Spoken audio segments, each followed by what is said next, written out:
comme li ñuy wax naan nit ki su deewee ñuy seede nangam xeet yooyu bis penc yàlla sa làmmiñ lay seedeloo ak say loxo ak say tànk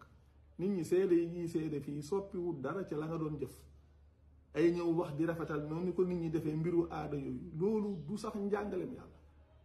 nit ki dee na jëfam dog na nit ki su deewee jëfam dog na la mu jëfoon lañ koy bindal ak i jeexitalam foofu la yem ñoo ay seede bi dina am loolu wéru bis penc yàlla li mu jàngale la muy seedaloo mooy seeni làmmiñ ak seeni loxo ak seeni tànk làmmiñ ba doon wax loxo ya doon jëf tànk ya doon dox moom la yàlla di seedaloo yàlla foofu la nekk moom nekkul ci yi ngeen nekk nii ay làmmiñ yi yemul am na ñoo xam ne yàlla dafa am lu mu leen may suñu ñaanee nangam yooyu ay nax la fii la ngeen koy naxee fii la yem yàlla li mu wax ëllëg da ngeen koo déggul li kulli imri'in minhum yawma idin sha'nun yughnihi bis penc kenn ku ci ne say mbiru bopp dalay doy bis penc kenn du fa wax lu dul ne dañ laa jox ndigal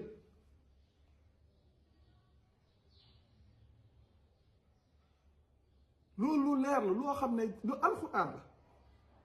nit ki su gëmee yàlla dëgg-dëgg gëm la mu jëf dana xam ne ëllëg fu mu lu mën a xew fu ñu ko mën a suul fu mu mën a doon fu ne la mu jëf képp moo koy jëriñ suul la ak koo xam ne gëmul yàlla ak suul la ak koo xam ne ab ate la sax wàññiwul dara ca say jëf ëllëg moo tax ba soo ngeen demee ci alxuraan du ngeen fekk yàlla di indi xaajale boobu di wax ne armeelu ñi nga xam ne ay jullit la ak armeelu ñi nga xam ne duñ ay jullit ndax kenn ku ci ne di yàlla wax ci alquran wa an laysa lil insani illa ma saa wa anna saayahu sawfa yura nga xam ne nit ki ku mën a doon ku ne ëllëg moom la nga jëf képp lañ lay fay duñ nga fay leneen loolu nag amul ku la ko mën a yàqal jëf nga ko ba pare ba bàyyi koo fi kenn mënu la koo yàqal suñu suuloo nag ña gën a sikk ña gën a bon ca ba ñuy dund suñu suuloo nag ñoom it duñ yàq dara ci say jëf duñ wàññi dara ci say jëf lii mooy li wér su fekkoon na tamit comme ni ñuy wax ci dëkk bi nga xam ne nit dee ñu naan nañ ko suuli fee dana mucc nangam nangam suñu suuloon ca barab bañ jàppee barab ba gën a baaxit te yow fekk ne say jëf baaxut yow du taxit nga mucc li nga jëf képp la la sa borom di fay li nga jëf képp lañ lay fay ëllëg te loolu ku dem ci alquran di nga ko fa fekk lu bare amul benn barab boo xam ne dañ naan ne suñ la fa suulee nangam gars yi nag xam ne dañ koy wax ay waa ahlu tasawuf rawatina fii kuñ fi suul nangam xeet yi loolu wérul ay nax la xeet yooyu ay xeetu colonisation la rek yu ñuy coloniser nit ñi maanaam bëgg ku ñu am sa néew yóbbu ko fa nit fi nga yóbbu sa néew mënees naa wax na doo fa gëj loolu kese la mais yooyu ay xeetu colonisation la mais dara boolewu ko diine nit ku ne lu maanaam fu ñu la mënti suul li nga jëf képp moo lay jëriñ ëllëg su dee lu baax la ëllëg moom ngay dajeel su dee safaan la ëllëg moom ngay dajeel mbir yi foofu la nekk kon fuñ la mën a suul moo bokk yem ci yow kuñ la mën a suulandoo it moo bokk yem ci yow su fekkoon ne sax li tubaab di wax charnier la foo xam ne ci misaal dañoo boole suulandoo ñu bari ci benn pax yow lu mën a xew ëllëg li nga jëf képp lay jëriñ ñañ la boole suulandoo it ñoom ëllëg la ñuy jëf képp moo leen di jëriñ kon dëgg-dëgg mbir yi ñii la demee diine nekkul lu compliqué nekkul loo xam ne day ñëw di teg comme soo xoolee fii ci dëkk bi su nit deewee naan dañ koy suuli dëkk sàngam nit ñi di ci sonn di ci daj yenn coono yi daanaka dañuy dem ba suñ demee ba ñëw duñ xam dara ci li xew nit ñi toog di xaar ak yu bare soo xoolee loolu moo ko jur fii tamit nga gis nit ñuy wax naan ay armeelu jullit ak armeelu catholique armeelu nàngam yooyu yëpp ay problème la su fekkoon ne xam nañ ne dëgg-dëgg nit ku ne ku mu mën a doon ku ne rek soo deewee li nga jëf képp lay jëriñ dinañ xam ne yooyu amul benn intérêt amul benn njëriñ te suñ koy defit daanaka mënees naa wax ne maam di sonal suñ bopp ci yu bari la rek waaye yàlla moom njàngaleem lu yomb la lu jàppandi la loo xam ne nit ki su ko xamee am na coono yoo xam ne su boobaa du ko ci fekk. da ngeen dégg fi ñu ay armée lu jullit ak nangam loolu beneen mbir la boo xam ne tamit lu mat a bàyyi xel la ndax defoon naa ci aw waxtaan jamono bii ci ginnaaw ndax ñàkk a xam ak umpule maanaam mënta weesu nit ku dee nga dem ne kii aw góor jigéen la kii te kii dafa dee ba pare de te yow la ngay lakk jëmm ji la loolu enveloppe bi la loo xam ne fii la ko soxla ci kaw suuf fii la ko solee ci kaw suuf suy dee da koy summi bàyyi ko fi bi yàlla di wax naan nit ñi suñ deewee lu mu ci wax wa min waraihim barzaxun ila yawmi yubaasuun lan mooy dem barzax jëmm jooju mooy dem barzax jëmm jooju ci suuf lañ koy delloo suuf a koy lekkaat moo tax su ngeen demee ci alxuraan du ngeen fa fekk ay armeelu jullit ak armeelu nàngam ak armeelu nàngam ndax néew amul diine néew amul diine nit ñi xamuñ loolu néew amul diine nit kiy dund moo am diine néew amul diine suñ waxee ne nit ki ëllëg ay jëfam rek lañ koy fay mooy bi mu nekkee ensemble bi muy jëmm ja ak ruuga loolu mooy nit ensemble bi jëmm ja ak ruuga loolu mooy nit su ruugi génnee nit nekkatu fa néew fa ne waa léegi lii nit ñi suñ ko xamoon danañ dem bàyyi ba nit koo xam ne dañ koo suul ñu dem génnee ko daan dañuy defulewu ca jëmm ja te ay armeelu jullit ak armeelu nàngam dafa amul nit ki ku dee ku ne sa jëf dog na la lay jëriñ ëllëg mooy li nga jiital mooy la nga jëfal sa bopp moo xam li nga jiital ngir ëllëg ak i jeexitalam kem ni nga xam ne suñ borom noonu la ko jàngalee kon maa ngi ku dem ci vidéo yi di nga fekk vidéo boo xam ne ñu ngi cee wax lu mel noonu. waaw kay asalaamaaleykum xam naa dafa am koo xam ne nag dafa mel ni laajam bi ñor na ko lool ndax gis nañ ne mu ngi insister ngir ñu tontu ko ci mooy kiy laaj lan la ñuy wax ci jàngal alquran nit ku dee jàngal alquran nit ku dee mooy comme li ñuy wax wàccee kaamil nga xam ne noonu la ko nit ñi di faral di waxee yàlla dogal na am na ay at ci ginnaaw 2018 benn nit ma sama laaj li aju ci li ñuy wax wàccee kaamil bi ma ko waxee ma ne ko kaamil wàcc na ba noppi li ci des mooy wàccoog moom ndax alquran xas na wàcc kon amatul lu ci nit di wàccee li ci des nag mooy wàccoog moom mooy lan mooy li nga xam ne moom la ci yàlla wax nit ñi fexe ba xam ko di ko jëfe ndax loolu mooy li leen di jëriñ damay wax ne alquran soo ci demee alquran li ko tax a jukk ak ñi ko tax a jukk yàlla da koy wax yàlla wax na yonent bi ci surat 38 verset 29 te ko kitaabun anzalnaahu ilayka mubarakun li yaddabbaru ayatihi wa li yatazakkara ulul albaab alquran dafa wàcc nga xam ne yàlla dafa wax ne téere la bu ñu barkeel wàccee ko mu jëm ci yow ñuy yonent bi mu ne ko ngir ñu settantal ay aayaam ak ngir borom xel yi xelaat alquran lu tax ñu war a settantal ay aayaam mooy li nga xam ne moom moo ñuy gindi fii ci suuf di ñu wan naka la ñu war a doxee muy maanaam suñu borom naka la bëgg ñu doxee ko loolu nag suñ ko bëggee xam dañuy dellu ci alquran di ko settantal di xool lan la ñu yàlla wax lan la ñu digal lan la ñu tere naka la ñu doxloowee loolu nag su boobaa loolu ci lay mën a nekk ci ñun te loolu moo ñuy jëriñ fii loolu moo ñuy jëriñ fa ñu jëm léegi nag su fekkee dañoo ñëw ci ñi nga xam ne par exemple dañuy wax ne su nit deewee dañ koy jàngal alquran des fois am na ay débat yu fi amoon entre ibaadu yi ak ñi nga xam ne ñoom la ñuy wax suufi yi mooy ñu nekk ci tarixa yi ci jàngal alquran nit su deewee damay wax ne su ngeen demee ci alquran suuratu yaasin nga xam ne nit ñi dinañ koy faral di jàngal sax nit ku dee damay wax ne paradoxe bi foofu la nekk suuratu yaasin maanaam day saar bu am solo boo xam ne nit ki su ko seetantaloon sax dana xam ne moom dana xam ndax nit su dee warees na koo jàngal alquran wala warees su koo jàngal alquran bu dekk lu doy waar su ngeen demee ci suuratu yaasin maanaam aaya mi surat 36 aaya 69 ak aaya 70 yàlla day wax yonent bi ne ko wa maa allamnaahu shi'ra wa maa yanbaghi lahu in huwa illa dhikrun wa qur'anun mubinun mu teg ci nag lu am solo li tunzira man kaana hayyan wa yahiqqa al xawlu ala al kafirin li tunzira man kaana hayyan loolu rek dafa doy sëkk ngir nit ki xam yàlla dafa wax yonent bi ne ko maanaam xamaluñ la wëy comme li ñuy wax poésie mu ne ko xamaluñ la ko te it yellut ci yow mu ne maanaam li nga xam ne moom lañ la xamal du lenn lu dul ak fàttali di lu ñuy jàng lu leer comme li jox alquran mu nekk lu ñuy jàng lu leer léegi loolu nga xam ne moom la ko xamal nag ngir lan la mu ne ko li tunzira man kaana hayyan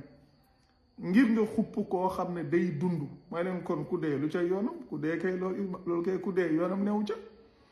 ndax loo xam ne ni ngay dundee la lay waxee te lu maanaam loolu la lay wax sa borom lii la bëgg ci yow lii la bañ ci yow léegi yow nga dund ba dee ci na nga doon dundee nga bàyyi koo fu ñëwee da nga koy jàngal lu mu lay jëriñ mësaa dégg kenn ku koy misaal mooy dafa mel ni comme code de la route maanaam yow ngay dund jàngoo code de la route maanaam jëfee woo ko ci tali bi dem ba dee ñu la koy jàngal xam nga loolu soo xoolee solo si bariwul ndax nit ñi li ñu war a xam mooy yàlla dafa am lu mu jàngale loo xam ne ci responsabilité lay delloo nit ñi mu nekk lu mat a xam nag souvent nit ñi du ñuy wax loolu parce que yeneen lañ gëm yeneen lañ leen wax ñu topp loolu te loolu bokkut ak li yàlla jàngale. soo xoolee maanaam damay faral di wax ne nit ñi dafa mel ne dañ dul bàyyi xel su fekkoon ne alxuraan nit su deewee dañ ko war a jàngal dañ leen a war a laaj ndax yonent bi mu deewee ñoom ñoo war a dem gëstu ji loolu ca la ñu gëm ndax yonent bi mu deewee jàngaloon nañ ko alxuraan.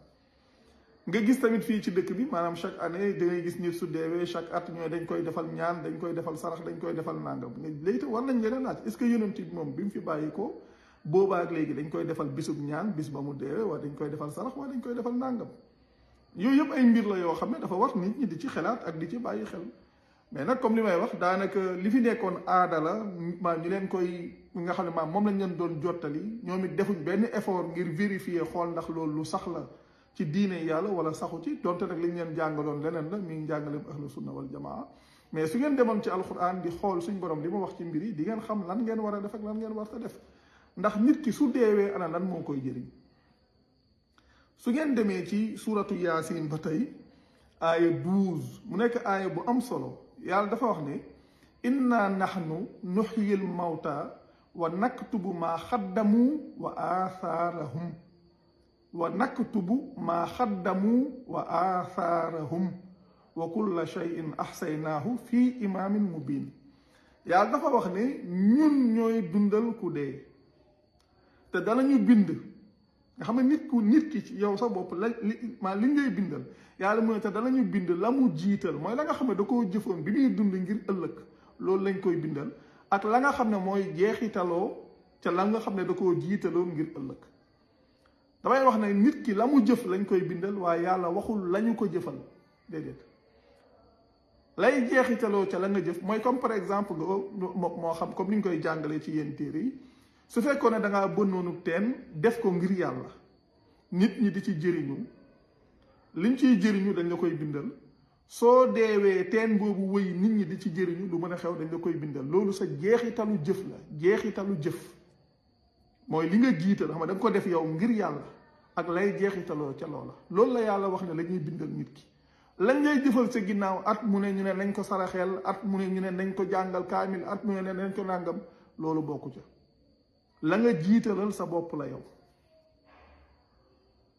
nga xam ne kooku su fi bàyyi ko yéen ñi fi des di dund yéen fexe leen a jiital dara ngir seen bopp yéen ndax loolu moo leen di jëriñ ak lay jeexitaloo ca la ngeen jiital loolu mooy li yàlla jàngale yàlla wax ne inna nahnu nuhyil mawta wa naktubu maa xaddamu wa aathaarahum wa kulla shay'in ahsaynaahu fii imaamin mubin mu ngi nekk surat 36 ay 12 muy suratu yaasin nga xam ne kenn ku ci ne yow yaay dem vérifier ko sa bopp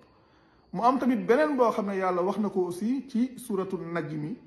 nga xam ne ku dem ci surat 53 lu commencé ci aaya 37 ba aaya 41 su ngeen xoolee yaakaar naa ci aaya su ngeen xoolee aaya 39 bi yàlla dafa wax ne wa an laysa lil insaani illa ma saa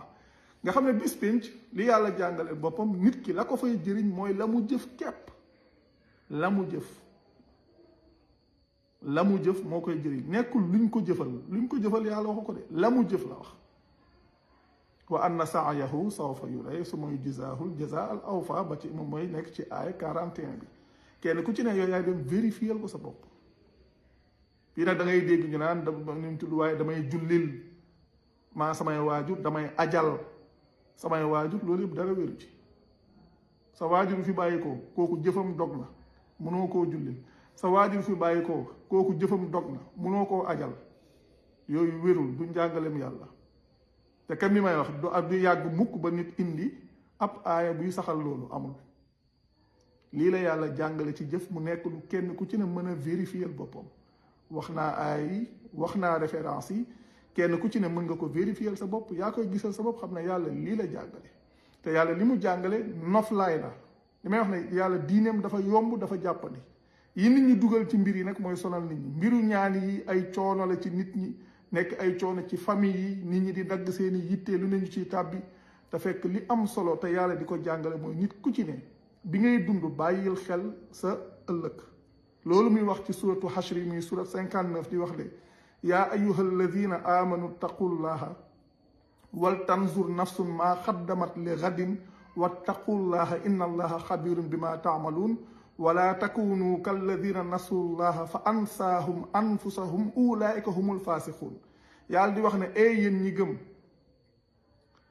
bàyyi leen xel yàlla te bakkan bu ci ne na xool li muy jiital ngir ëllëg ndax loolu la yàlla di bindal te mun a bàyyi leen xel yàlla ndax yàlla kat ku dañ kumpa ci li ngeen di jëf la mu ne nekk bu leen mel ni ñi nga xam ne dañoo fàtte yàlla ba yàlla fàttaloo leen seen bopp mu ne ñooñ ñooy faasixuuna yi mi ñooñ ñooy pervers yi di jalgatikat yi kon loolu mu nag mu nekk mbir moo xam ne kenn ku ci ne yow yaa koy bàyyil xel sa bopp yaa koy vérifier sa bopp yaa koy gisal sa bopp xam ne yàlla moom lii la wax ci mbir yi kenn ku ci ne nga dem vérifier ko sa bopp gisal ko sa bopp xam ne yàlla kat lu lay noppal loolu la jàngale li lay noppal loolu la la jëfloo te teyit loolu la la topploo macha allah jërë ngeen jëf asalaamaaleykum. waaw kay asalaamaaleykum ki nga xam ne day laaj li nga xam ne moom la ñuy wax ci xadis yi ak ki nga xam ne wala ñi nga xam ne ñoo dajale alquran li ñuy njëkk a wax nag mooy ñun diine li ñuy wax mooy amuñ ci gis-gis amuñ ci xalaat amuñ ci wax li yàlla waxal boppam loolu képp la ñuy wax te dañuy joxe référence yi ngir kenn ku ci ne mën a dem vérifier ko boppam xam ne ñun li ñuy wax du suñu wax waaye waxu yàlla la li nga xam ne moom la ñu wax ne alquran saxaaba yi ñoo ko dajale ginnaaw bi fi yonent bi bàyyi ko loolu damay wax ne nekkul lu sax soo delloo ci alquran da nga koy mën a gisal sa bopp te yàlla moo ko jàngale su ngeen demee suratu xiyaama muy surat 75 aaya 17 soo commencé ci aaya 16 bi yàlla di wax ne laa tuxarrik bihi lisaanaka li taajala bihi inna alayna jamaahu wa qur'aanahu yàlla ci boppam moom moo wax ne inna alayna jamaahu wa qur'aanahu muy surat 75 suratu xiyaama aaya 17 yàlla di xamle ne dajaleeg téere bi moom la ñeel ak nañu koy jàngee damay faral di wax gars yi ne leen waaw léegi ni ñuy jàngee alquran ndax yàlla na koo jaarale ci keneen ñu ne ma déedéet may leen kon léegi dajale gi ni ngeen bëgg a waxee ne yàlla da koo jaarale ci keneen te yàlla lu jiitu muy wax dañuy jàngee alquran dajale gi la jiital te nee na loolu moom la war moom yàlla may leen loolu su ngeen demee ci alquran yàlla day wax ne day wax yonent bi ne ko nit ñi bi ñuy ñëwee di wax ne su waxee ne am yaquluuna aftaraahu wala boog dañuy wax ne yonent bi moo sos alquran ji yàlla mu ne wax leen na leen ñu indi fukki saar kon ay saar moom ku dem ci alquran da nga koo fekk yàlla wax na ba tey tamit ci suratu baqara di wax ne wa in kuntum fi raybin mimma nazzalna ala abdina faatu bi suratin min mislihi nga xam ne saar yi moom naka jekk fii la mos a nekk yonent bi tamit moom ci bi muy dund ci la alquran mat te yàlla lim xamle ci sura 75 verset 17 mooy dajale téere bi moom la war ak nañu koy jàngee te xam ne nañ koy jàngee jaaralewu ko ci keneen kon dajale gi naka ngeen bëgg a waxee ne ci keneen la ko jaarale te damay leen wax tamit beneen mbir maa ngi leen yéen su ngeen demee seen téere yi dañuy jàngale ne yonent bi ay suñu wàccaan ci moom am na ñu ko daan bindal ñu ne ma waaw ba lim sax ay tuur ñu ne waaw may leen léegi bi ay matee téere bi matul may leen li ngeen war a wax mooy ginnaaw bi yonent bi bàyyi ko li ñu def mooy propagation maanaam kii comme li ñuy wax maanaam dupliquer muy bind alquran ay yoon tasaare ko waaye dajaleeg téere bi moom mu ngi amee ci kanamu yonent bi amul ci ginnaaw ndax ci kanamam la téere bi mate kon loolu moom macha allah loolu moom mooy li nga xam ne moom moo ci aju loolu nag ku dem ci vidéo yi ñuy def tamit di nga ko ci fekk am na ay débat yu ñu def aussi ku ci dem da nga ko ca fekk su dee li ñuy wax ci affaire xadis comme li mu wax ne li ñuy wax ci affaire xadis ñun xadis waxuñ ci dara li ci yàlla wax képp la ñuy wax moo xam mi xadis moo xam mi sunna ndax damay wax ne ñaari baat yii nii mi xadis di sunna ñaari baat la yoo xam ne yépp dafa ñëw ci alquran xadis soo demee yàlla ci boppam ay waxu boppam di alquran la tuddee xadis da ngeen dem surat 39 aya 23 mi suratu zumar yàlla moo wax ne allahu nazzala ahsana alxadis yi yàlla mu ne moom moo wàccee gën jaa rafeti xadis mu teg ci ne kitaaban kon ngeen xam lan mooy soo ñuy wax gën jaa rafeti xadis mooy alquran mu ne kitaaban mutashaabihan mathaniya taqsha'iru minhu juludu alladina yaxshawna rabbahum summa talinu juluduhum wa xulubuhum ila zikrillah lu mu ca teg zalika hudallahi yahdi bihi man yasha mu teg ci wa man yudlilillahu fa ma lahu min haad nga xam ne gën jaa rafeti xadis yooyu di ab téeréem yàlla ci boppam ci biir aaya boobu muy surat 39 aaya 23 yàlla moo wax ne loolu mooy gindik yàlla zalika hudallah kon nit ki su fekkee gindeeku lañ bëgg yàlla nee na téeréem boobu mooy gindik yàlla zalika hudallahi yahdi bihi man yasha loolu mooy gindik yàlla gi nga xam ne moo cee gindi ku ko soog mu teg ci ne man yudlilillahu fa ma lahu min haad ku yàlla réeral nag kooku nag du am kenn ku koy gindi kon dëgg-dëgg gindik yàlla mooy téereb yàlla yàlla yemu ci soo demee suratu nisaa yi muy surat 4 aaya 87 ci mujjug aaya ba muy allahu la ilaha illa huwa la yajma'annakum ila yawmi alqiyama aaya boobu soo demee ci mujj ba yàlla dafa am ab laaj bu mu fa laaj wa man asdaxu min allahi xadisa ana ku gën a dëggu yàlla ci xadis ana ku gën a dëggu yàlla ci xadis yàlla kon li ñuy wax xadis nee na moo wàccee gën jaa rafete xadis te mu ne moom amul kenn ku ko gën a dëggu ci xadis lii nekk ñaari mbir yoo xam ne yàlla ci boppam moo ko jàngaleel boppam moo am nag ñetteelu aaya boo xam ne moo waral ñun suñu taxawaay ak suñu doxalin ci mbir li ñuy wax xadis di ko askanale yonent bi li ñuy wax xadis di ko askanale yonent bi te ndax loolu tamit dafa mat a bàyyi xel ndax suñu ne xadis rek yàlla ay waxam la tuddee xadis ginnaaw bi fi yonent bi bàyyi ko ay nit nettali ay wax ne yonent bi moo ko wax ba pare wax yooyu it ñu tuddee ko xadis te fekk ne yàlla tuddee na ay waxam xadis wax ne moo wàccee gën jaa rafeti xadis ba pare tamit wax ne ana kan moo ko gën a dëggu moom ci xadis ba pare léegi nag indi ab laaj mu wax ci su ngeen demee surat 45 muy surat jaasiya aaya 6 mu wax ne tilka ayatullahi natluha alayka bilxaqi fa bi ay xadisin baadallahi wa ayatihi yuminuun lii nag képp ku gëm yàlla te muy dëgg ci yow laaj bii la yàlla laaj ginnaaw bi mu waxee ne moo wàccee gën jaa rafeti xadis ginnaaw bi mu waxee ne ana kan moo ko gën a dëggu moom ci xadis moom yàlla ci boppam fii nag mu ñëw wax ne lii kat ay aaya yàlla la yoo xam ne dañu koy tari ci yow ci dëgg mu teg ci ab laaj ana ban xadis ngeen gëm ginnaaw yàlla ak ay kéemaanam kon su fekkee ne ay way gëm ngeen yàlla laaj leen ne leen yéen ana ban xadis ngeen gëm ginnaaw yàlla ak ay kéemaanam léegi lan ngeen di tontu yàlla da ngeen war a gëm beneen xadis boobu ku leen ko gëmloo yàlla ay waxam la tuddee xadis te waxam yooyu la wax ne mooy waxu yonent bi xam nga gars yi dañuy indi ay wax naan loolu waxu yonent bi nangam may leen loolu wérul de yàlla li mu saxal ne mooy waxu yonent bi mooy alquran la yonent bi daan waxe alquran la yonent bi daan jëfe yonent bi waxewul woon leneen ci diine jëfewul woon leneen ci diine lu dul li nga xam ne moom la yàlla li nga xam ne moom la ko yàlla waxloo ci alquran ak lu dul li nga xam ne suñu borom moom la ko jëfloo ci alquran weesuwul loolu la ñuy wax yàlla ci boppam su ngeen demee suratu xàqa yàlla moom moo wax ne ci alquran ci boppam mu ne innahu la xawlu rasulin karim yàlla moo xam ne alquran waxu jibril la fële maanaam ci isba am mayete su comme ni ñu wax sootu linfitaar soo ñëwee fi sootu xàq yàlla moo xam ne alquran waxu yonent bi la ci innahu la xawlu rasulin karim mu xam ne alquran waxu ndaw bu tedd la mu nekk loo xam ne lu leer la xadis yi nga xam ne dañ koy askanale yonent bi loolu ginnaaw bi fi yonent bi bàyyi ko ci la ko ay nit di nettali di ko jokkalante ñu dem ba benn jamono ñu bind ko ci ay téere yooyu ba ca gën a wér ñu ne moom mooy téere ki ñu wax Buxaari yi te ñoom soo demee ci seen biir téere yi ba ci téere muslim ngeen dem xadis ngeen xool si seen téere ñoom seen xadis yooyu xadis 3004 ñoom ñoo wax ne yonent bi dafa tere woon ñu bind jëlee ci moom lu dul alquran ku bind jëlee ci moom lu dul alquran na nga ko effacé ñooy dafa wax ne laa taktubu anni wa man kataba anni gayra alquran falyamxu bu leen bind jëlee ci ban ku bind jëlee ci man lu dul alquran na nga ko effacé seen téere bopp ñoo ko bind mais dañuy indi beneen wax teg ca wet gënaan dafa waxoon ne uktubu li abi shah mais lii ko dem ci vidéo yi def wax nañ ca bu yàgg yàlla li mu wax ci xadis mooy ci surat 45 verset 6 ana ban xadis ngeen ni gëm ginnaaw yàlla ak i kéemaanam kon ku gëm yàlla yow loo war a gëm ak loo warta gëm yàlla wax na la ko ba pare kon lii mu nekk loo xam ne lu leer la te yi nga xam ne moom lañ ñëw di ko nettali ba naan téere bi ci gën a wér téere Buxaari yi dana kenn ku ci ne dem gëstul boppam kooku sax nga xam ne moom la ñuy wax ñoom Buxaari yi maanaam Buxaari yi mu ngi juddu presque 200 ans ginnaaw gàddaay gi waaye kon loolu la ñuy wax ñoom nga xam ne dañuy wax ne mu ngi judd li ñuy wax 194 mu ngi juddoo fi ñuy wax Buxaara bokk ci actuel Ouzbékistan moo ngi nekk Asie centrale ñu ne Buxaari yi moomu su ngeen ko gëstoo di ngeen gis su ñu leen waxee ne 200 ans après yonent bi da ngeen foog ne xam nga ñu bëri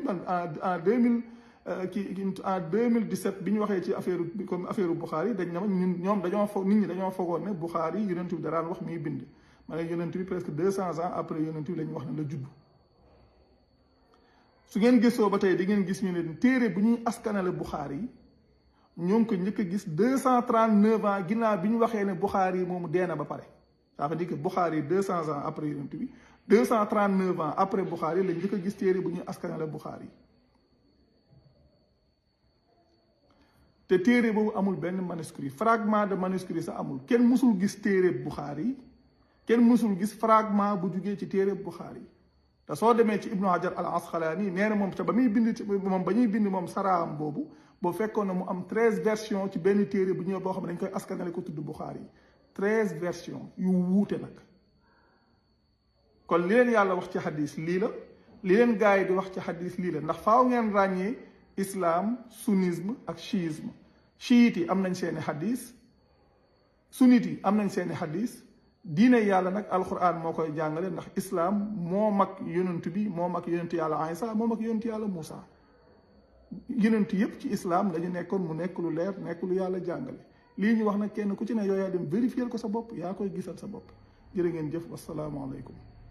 Bonjour à tous les chercheurs de vérité. Voilà ce qu'il se passe quand on touche à leurs idoles. Ils s'attroupent comme des insectes autour d'un bout de viande avariée. Cette vidéo s'adresse à ceux qui m'insultent de sioniste parce que je défends le livre d'Allah. Je sais, c'est fou, mais bon, cela ne m'étonne pas vraiment. Je sais très bien que ce verset parle des 3 fausses déesses Allat, Al-Uzza et Manat. Mais donc, si je vous écoute, ce verset ne s'est appliqué qu'une seule fois et à personne d'autre? Donc maintenant, on peut inventer? Ne faites pas semblant de ne pas comprendre que ce verset s'applique à toute personne faisant la même chose, qui invente des noms ou agrée des personnes jamais mentionnées ou agréées par Allah, comme par exemple Al-Bukhari, Muslim, Abu Huraira, Omar, etc., qui, comme Allat, Al-Uzza et Manat, viennent d'histoires que vous avez inventées, noms inventés qui ne sont cités nulle part dans les livres d'Allah et que vous suivez aveuglément sans avoir de preuve de leur existence. Vous les adorez tellement que quand quelqu'un défend l'un des kiteb d'Allah et vous sort que des versets venant d'Allah, vous l'insultez de sioniste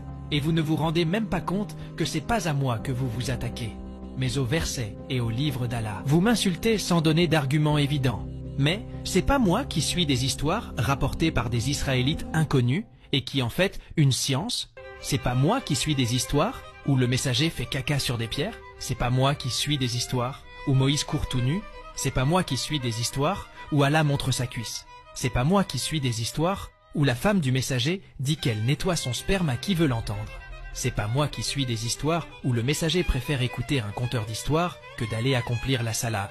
C'est pas moi qui suis des histoires où le messager est qualifié de pédophile et les soi-disant compagnons pareils. C'est pas moi qui suis des histoires venant de gens qui se vantent d'avoir massacré la famille du messager. C'est pas moi qui suis des histoires où le soi-disant Dajjal conseille aux gens de suivre le messager. Aucun sens. C'est pas moi qui suis des histoires ou qui parle de Rokia, ce qui a poussé des millions de gens à aller voir des humains pour se faire soigner au lieu de chercher refuge auprès d'Allah. C'est pas moi qui suis des histoires où Moïse a giflé l'ange de la mort. C'est pas moi qui suis des savants qui sont à la botte de pays qui soutiennent ouvertement le sionisme et ont érigé une horloge géante avec des cornes au-dessus qui découpent le nom d'Allah dans un soi-disant lieu saint. C'est vous qui suivez tout cela.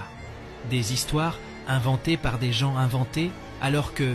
Dieu n'a jamais autorisé cela. Vous suivez des récits d'hommes alors que Allah vous dit dans ce même verset « Les conseils leur viennent de leur Seigneur ». Étrangement, les hadiths que vous suivez dénigrent le messager d'Allah sans problème. Ils se moquent délibérément des messagers d'Allah et vous l'acceptez et trouvez cela normal. Je réitère, ce verset s'adresse à vous également, qui êtes d'accord avec tout cela, avec tous ces hadiths inventés, tous ces noms inventés, qui servent aux autres à se moquer des révélations et des messagers d'Allah. Vos histoires sales venant de personnes qui sont l'arbre maudit. Jésus disait, vous les reconnaîtrez à leurs fruits. Et nous voyons aujourd'hui les fruits pourris que cet arbre maudit a donnés. Nous plaçons des remparts autour de leurs esprits, pour les empêcher de le comprendre, et une surdité dans leurs oreilles. Et quand tu prêches ton Seigneur, en utilisant le Coran seul, ils fuient par aversion. Et juste au cas où le Coran n'est pas le nom d'un livre. La Torah est un Coran, l'Évangile est un Coran. Quand Allah parle de sa dernière révélation, il dit « Ce Coran, méditez là-dessus si Dieu veut. Je suis un monothéiste, musulman, soumis uniquement à son Créateur et personne d'autre, qui suit toutes les révélations du Seigneur. Je ne peux ni guider, ni égarer. Cela est un pouvoir qui appartient à mon Seigneur uniquement. » Vous êtes à l'image des gens pris comme exemple dans ce verset, à l'image des gens qui suivaient aveuglément leurs ancêtres, qui avaient inventé des noms et histoires, donc celles d'Allat, Al-Uzza et Manat, et se sont perdus dans l'adoration et l'idolâtrie D'autres cas là. L'idolâtrie a plusieurs formes, alors ne jouez pas sur les mots pour fuir. Qui est votre maître? Eux ou Dieu? Si Dieu est votre seul maître, pourquoi est-ce que vous ne suivez pas uniquement sa parole? Mais vous suivez d'autres paroles que la sienne. Donc il n'est pas votre seul maître apparemment. L'idolâtrie n'a pas disparu, elle a juste évolué avec son temps.